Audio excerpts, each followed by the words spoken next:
And don't just look, stare. Feel that? The slight recoil? Your mind is frantically scrambling for a safe label. A cracked astronaut helmet, perhaps? A fossilized egg? The pale husk of something that should have never, ever hatched.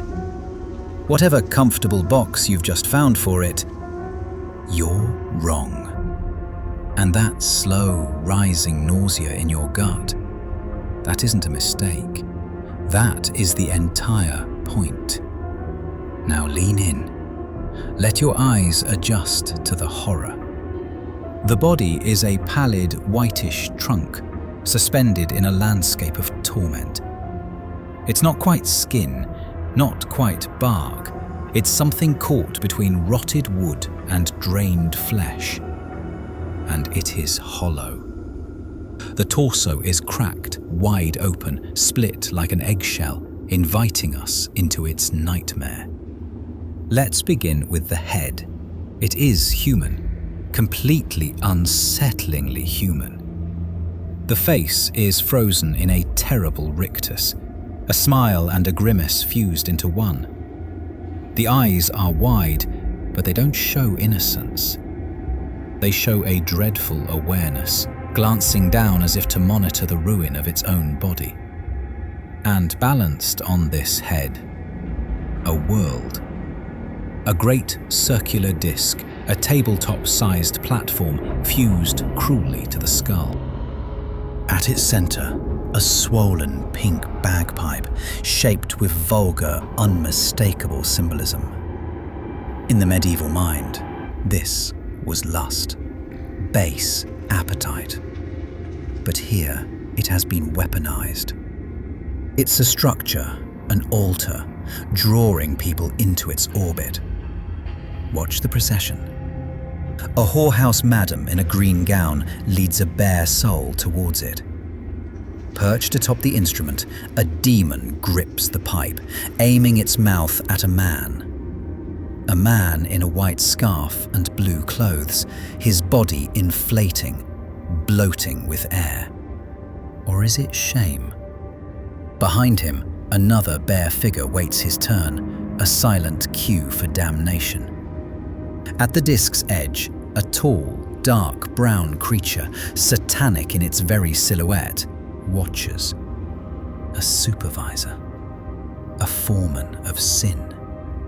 And nearby, a bird-man hybrid, long-beaked and cruel, pulls another soul forward, a flame-tipped stick in hand, herding him toward his fate. Now, let's descend into the torso. The chest cavity is a hollow chamber, a tavern carved from a living body. At its center, a table. Around it, 3 bare figures straddle giant, bloated frogs as if they were stools. Their attention is locked on the darkest corner of their prison. Their faces are tight with the final, chilling realization: there is no way out. At the entrance, a woman sits astride a barrel, pouring drink with a calm that is more terrifying than any scream. She is the brothel keeper of this body tavern, maintaining a grim routine for the damned who overindulged. And near the rim of the cracked shell, a man in a black headscarf sits, head in hand, the very picture of glum resignation. A ladder leans against the cavity's edge, and climbing it, a veiled figure wrapped in grey. An arrow protrudes from his backside, a badge of humiliation. He carries a long stick with a jug, climbing slowly, methodically, accepting his destination inside this tavern of the compromised. Finally, the limbs. They are branches, splintered, sharpened, jutting from the creature's sides. They impale. They hold the body open in a state of permanent, agonizing rupture.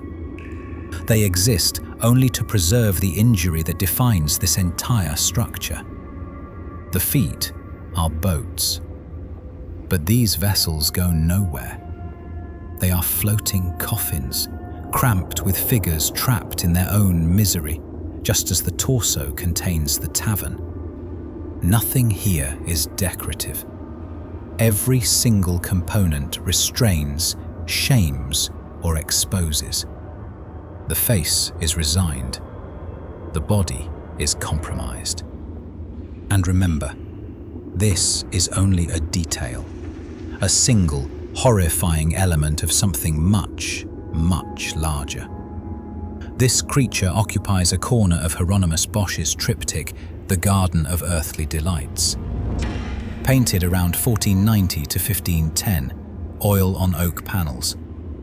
3 hinged worlds that open like a wound, over 12 feet wide. Today it is displayed at the Museo del Prado.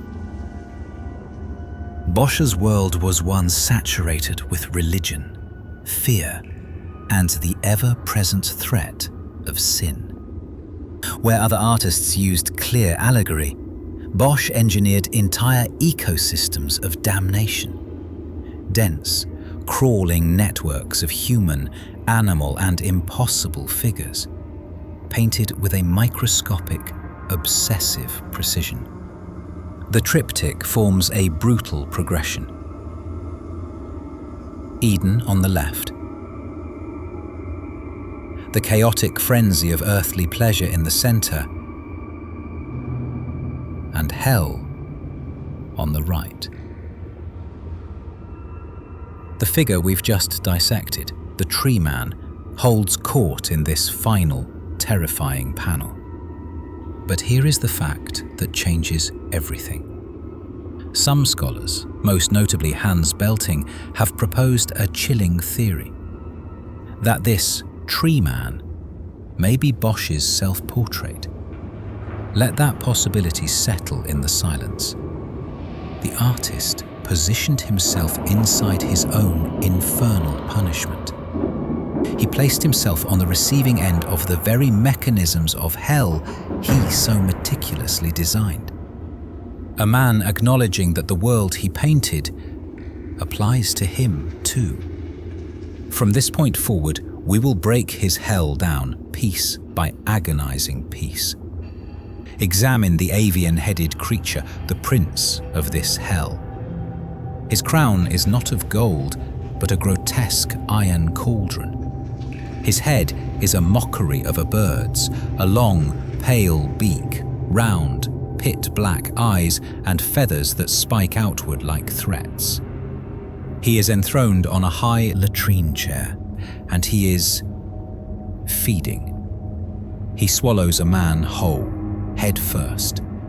Only the legs and midsection remain, kicking futilely as they slide into the gullet. And as he descends, small black birds fly from the man's exposed backside, accompanied by a plume of dark smoke, as if his very flesh is smouldering from within. His legs are fused with green jugs for boots. His lower belly is a transparent blue vessel, a digestion tank where processed bodies collect before being excreted. And beneath the throne, a pit receives this output, a vile mixture of human waste and glinting gold coins dropped by a figure bent over, his backside exposed directly above the hole. At the pit's rim, a woman in a headscarf performs a vile duty.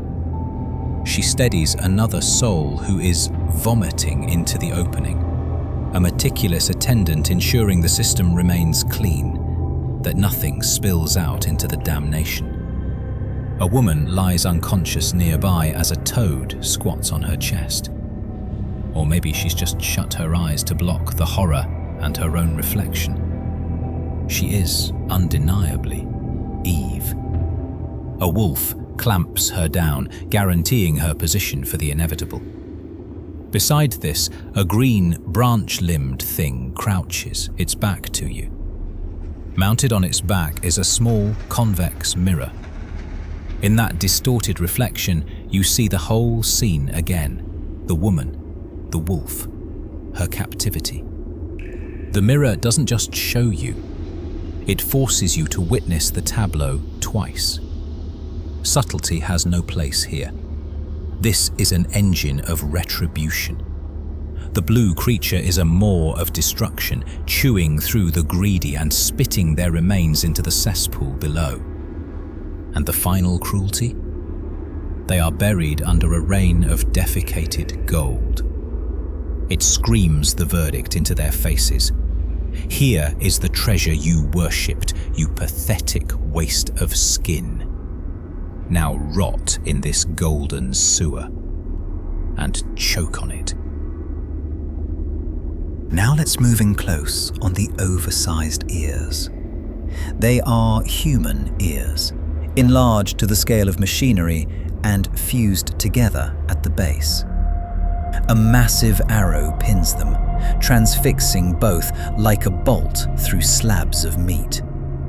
Between them hangs a long, heavy blade embedded into the structure, as if the ears were grown to house it. The ears do not belong to a body. They are the apparatus. A black demon crouches inside the ear. Its grip on the cartilage is firm. With its free hand, it drags a bare soul upward. The victim pulls away, legs outstretched, fingers reaching for ground that isn't there. The demon reels the person in, like a caught fish. Beside this structure stands a frame, a horizontal bar on two supports. A ladder leans against it. A demon is pulling a bare soul upward by a rope looped around the torso, probably to hang him on the frame. On the ground, a group of demons clusters around another human. They hold him upright, controlling his arms and shoulders, guiding his gaze. One demon points to the giant ears and frame, showing him what his turn will be. This scene symbolizes the crushing, inescapable burden of the listener, specifically one who has trespassed by overhearing. It is the punishment for the violator of private realms, the eavesdropper, the one who collected secrets and conversations not meant for them. They are crushed by the physical weight of all the stolen intimacies, private words and confidential whispers they ever intercepted. The entire structure, the fused ears, the piercing arrow, the hanging blade, is the monstrous embodiment of a stolen secret made solid, and it now serves as the very instrument of their eternal processing. The demons forcing new souls to look at it is a final, cruel lesson. This is what becomes of those who listen where they do not belong. Next is the music pit, where music stops being performance and becomes punishment. A demon kneels behind a large blue drum, striking it with deliberate force. The drum isn't an object, it's a container. A human head is pressed inside the drum's hollow body, the face visible through the hole in the drum skin. The victim isn't screaming. The head is fixed, forced into the role of a resonating core. Around the drum, several bare souls cover their ears. Not to block sound, they can't. They react to pain. Bosch paints hearing as a point of attack. Sound becomes a weapon, not a stimulus. Shift to the shawm. A swollen-faced human blows into a long golden shawm. His face is deformed from the pressure he's pushing against. The instrument is clogged. A body is jammed in the opening. Only a single hand sticks out, limp, shaking with each forced burst of breath. Smoke leaks around it. The shawm isn't meant to play music. It's meant to force the blower to keep feeding air into a blocked tube, lungs straining, face distorting, as the trapped person absorbs the pressure from the other end. Now, the hurdy-gurdy. A nun is wedged inside its frame, her torso immobilized. She's forced to grip a triangle and a metal beater, not to perform, but to participate in her own degradation. She's positioned like a component, not a prisoner. On top of the device, two bare souls form another part of the mechanism. One lies flat, holding a golden bowl as if ordered to keep it steady, and his other hand grips the crank of the hurdy-gurdy. He's pinned by function, not ropes. The other crouches behind him, balancing an egg on his back and driving a stick into the lying man's body. The posture is awkward and painful, but controlled, like he's been trained to maintain that balance and motion without hesitation. A pink demon stands at the side of the machine. Its face is stretched into a permanent snarl, not expressive, structural. It watches the entire setup the way a technician watches a furnace, alert, ready to correct whatever slows the process. Zoom out. The crowd around them isn't just frightened.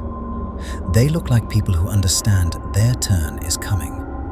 Their eyes keep darting toward the instruments, then down to the ground, as if ashamed of even witnessing what these machines do. One man points at a victim. His finger doesn't shake. He points the way someone identifies a specimen. A bare person lies face down, crushed by the weight of a giant lute and harp placed on top of him. His skin is flattened under the pressure. Musical notation has been painted directly across his hips, turning his body into a page that exists solely to be read. The pointing man doesn't look confused. He looks like he's recognizing a pattern he's already seen elsewhere in this place. Under the book, a second soul is trapped. A demon grips his wrist hard enough to control his entire upper body. The grip looks standard, not aggressive, not emotional. Just the way you grab something that belongs in the correct position. Approach the harp. A body has been stretched across its strings. The strings carve into his flesh, pulling him into tension like a living sounding board. If the demon beside him plucks a string, it's not music. It's vibration traveling through a person who can't move an inch. And on the lute, another soul has been tied down across its curved body.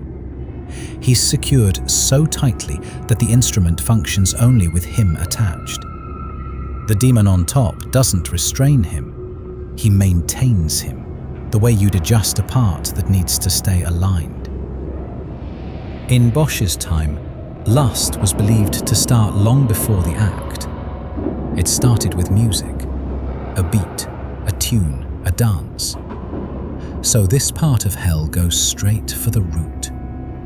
The people who let sound pull them into sin get welded into the instruments that started it. Their punishment is not fire. It's the echo of their own desire.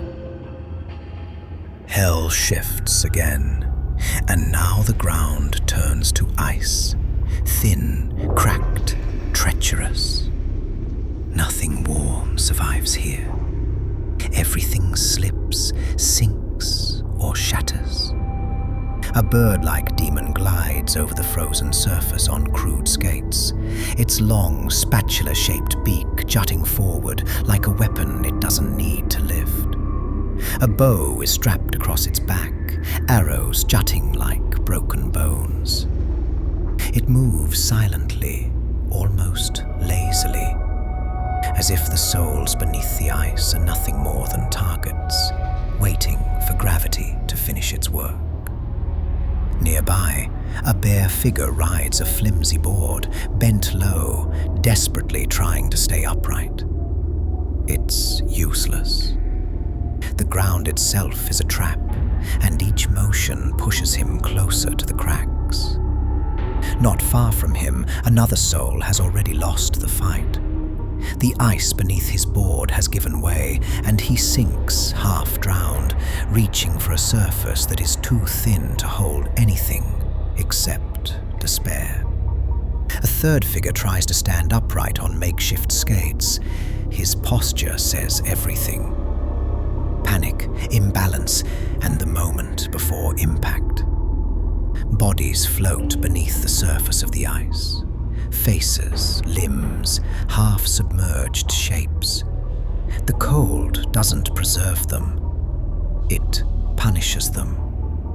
On a long plank nearby, two figures sit with their backs turned. One wears a robe, the other nothing. Their posture isn't relaxed. It's resigned. They look like two people who chose the wrong ally at the wrong moment and are now waiting for the next strike.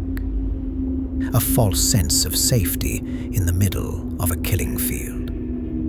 Above them, a towering ceramic vessel rises, a giant vase or furnace pot.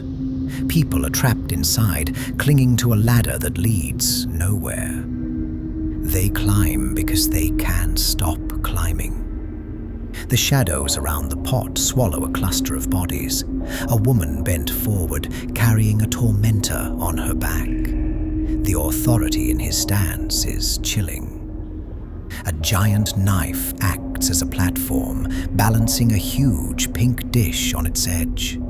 A body is pinned between plate and steel, crushed like an offering in a butcher's ritual. On the plate lies a soldier still in armor, clutching a trophy and a flag. A reminder of victories that mean nothing here. Several reptile-like beasts lunge at him, tearing into the exposed places the armor can't cover. Behind them, demons drive a huge sword downward, skewering several bodies at once like meat on a spit. No struggle lasts long. The blade doesn't discriminate, it just consumes. Just beside them looms another structure, a cylindrical furnace chamber. Souls inside burn, twist and claw at its inner walls. One figure tries to escape through a narrow opening. The door is open just enough to offer false hope. We expect hell to burn with the heat of passion, but here it freezes with the terrifying cold of indifference, symbolizing a spiritual death far worse than fire. The shift to treacherous ice reveals that earthly existence was merely a slippery, fragile trap, where the ground itself betrays you, and every frantic attempt to stay upright only hastens your drowning in the void. This is a landscape of total futility, where soldiers are flattened like common meat and climbers ascend into nothingness, proving that the ultimate damnation is not torture, but the frozen realization that your struggle no longer matters. Hell thins out again, and the ground turns the color of dried parchment. Fitting, because this section is built like a contract no one should have signed. A pig wearing a nun's veil crouches beside a man, pressing its snout close to his face in mock affection. But the pig holds a reed pen in its hoof, and a sheet of parchment rests on the bare person's thigh. It isn't offering mercy. It's demanding a signature. The man leans away, horrified, because the pig's breath smells like old ink and rotting vows. Next to them stands a figure in a pink robe, a frog clinging to his chest like a parasite. He holds a book on his head and a small paper square, both marked with a red circle, a stamped seal. His expression says he knows exactly what he signed, and exactly what it cost him. Facing the pig sits an armored hybrid demon, squat and tense. A long beak protrudes from the helmet. An arrow is embedded in its thigh, but it ignores the wound. Its attention is on the contract scene. From the back of its armor, a whip grows where a spine should end. The very same abomination we once dissected from the hellscape of Bruegel's dull Gret. And at the tip of its helmet spike hangs a human foot, tied by a rope around exposed bone. A warning, not decoration. A few steps away, two dog-like beasts sink their teeth into a fallen human, shaking and tearing like they're fighting over scraps. Closest of all is the worst spectacle. A rat-faced, frog-bodied hybrid crouches over an overturned gambling table, pinning a man flat with the weight of its bulk. A blue plate rests on its back like a mock offering tray. It thrusts a sword downward with mechanical calm. On the plate above it, a hand balances a die on two fingers, while a knife pierces straight through the palm. Punishment for chance and for choice.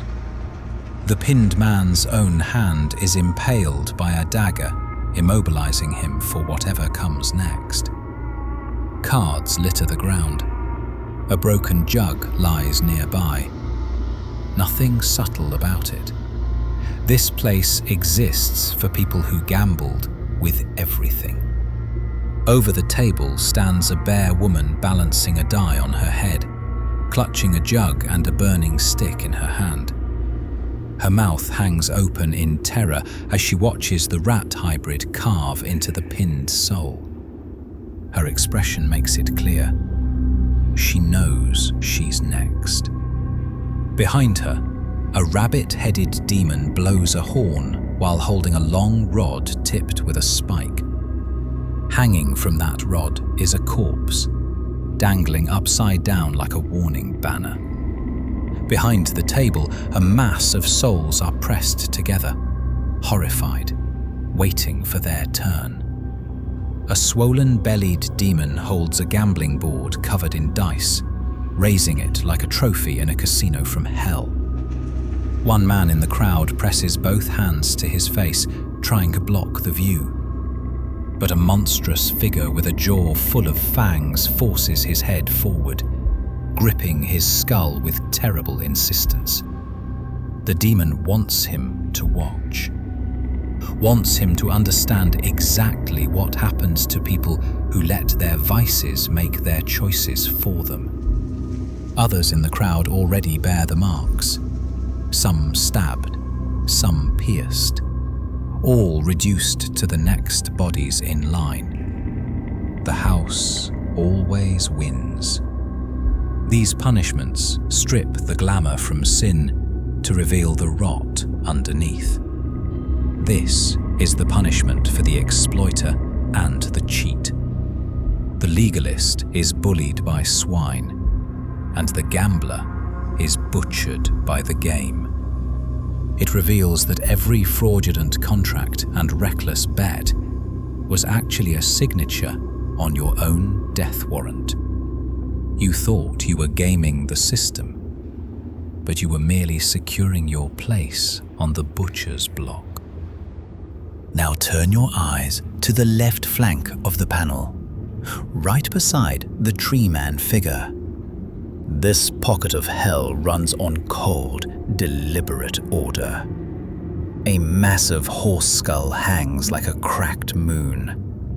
A blue demon crouches on top of it, gripping a long rod that spears through the skull's hollow eye.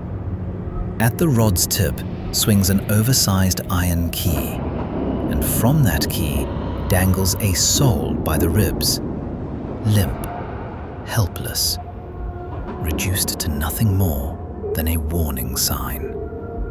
Beneath the skull hangs a great bell. The body trapped inside it kicks uselessly, only the legs protruding, trembling in the stale air as if sound itself has been weaponized against him. Behind the drapery of darkness, silhouettes of burning souls flicker. Figures caught in fire so deep in shadow, it feels like the heat never escapes. Everything in this corner is tinted blue, a sick, bruised palette of punishment. One demon perches on a bare soul as though he were simply furniture. The demon reads from a book, calm and methodical, while the man's back bends beneath his weight. Another blue hybrid stands beside them, its long beak ending in a spoon shape, a recurring theme in Bosch paintings. The demon is pointing at the open book like a tutor correcting a lesson in damnation. From the skull's underside hangs a rope, and on it swings a monkey-like demon, legs dangling, rocking gleefully. Amid all the cruelty, it looks almost entertained, as if sin has turned punishment into a circus act. To the right, a robed demon and a bird-headed creature with pale butterfly wings leads a human, dragging him toward a ladder, the very ladder that climbs into the tree man's cracked body. The bare soul is not resisting. He has accepted his fate. In this section of hell, Bosch shows that every false safeguard humans trusted now turns against them. The giant key is the key to hell itself. The reminder that sinners unlocked their own damnation through their choices.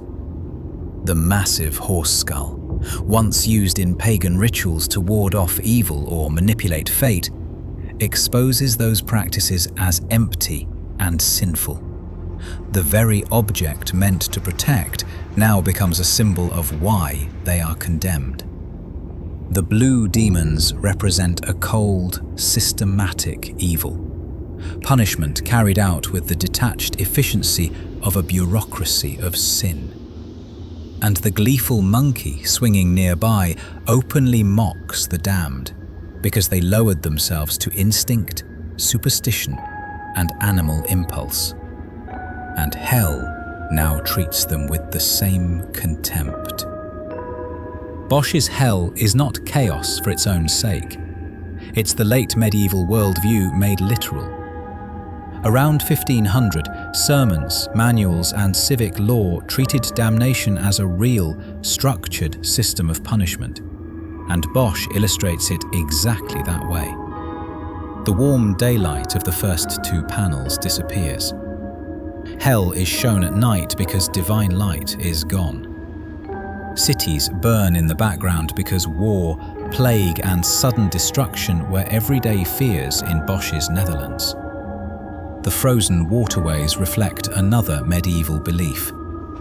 Hell wasn't only fire, but spiritual cold. The paralysis of a soul cut off from God. Every body here is nude without eroticism, because in Bosch's time, lust was condemned as humanity's most humiliating fall, and shame was the natural consequence. Across this panel, every pleasure from the central scene is reversed into punishment. Music inflames lust. Then sinners become the instruments. Greed corrupts the courts. Then demons force contracts onto the damned. Gambling was seen as moral ruin. Then the gambler is literally butchered by the game. Hybrid animals tear at humans because sin was believed to reduce a person to animal impulse, stripping away reason. This panel works like a judicial system. Sins are matched to penalties with precision. And in Bosch's world, this wasn't creative fantasy. It was doctrine. This entire hell wing exists to drive home one blunt conclusion. If you lived the center panel, this is the outcome medieval Christianity said you earned. What you've seen here is just one wing of the painting. The amount of detail Bosch crammed into this single panel is absurd, and it barely scratches the surface of the entire triptych. Next, we'll move into the central panel and the left panel and dissect them piece by piece until the whole system of this painting finally makes sense. This panel is too dense for anyone to get 100% right on the first pass. If you spotted something I misread or a symbol I didn't fully crack, drop it in the comments so I can correct it in the next breakdown. I'll see you in the next video as we rip apart the rest of the painting. Take care.